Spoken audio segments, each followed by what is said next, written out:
po yung sa tingin niyo yung dahilan na parang pinagtutulungan na kayo ng mga rivals nyo na sila? Well, of course, na-overtikan ko na sila. Number 1 na ako ngayon. Bakit hindi dyan nilabas ano? Kaya pag-akala niya, wala yan, talo. Huwag na natin pag-usapan. Sir, any message to them? Dapat ba nilang doblehin yung efforts nila, yung mga sa pangangampanya? Ano? Paano ba sila magdasal? Sabi mo, ang dapat dyan talaga, mahingiin ka sa Diyos. Pagluhod ka, mag-iyak ka yung sincere. Kasi sana, gawin nila yan every month hanggang eleksyon.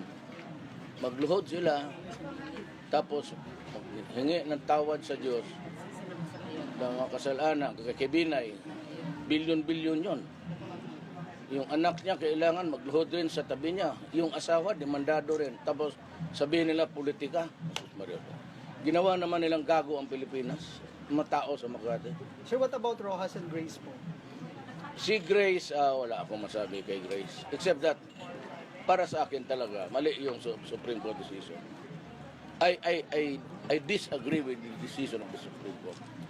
Ilang semester, one semester pinag-aralan naman. Magtanong ka ng abogado. Ganon ang sentimento. Sir, I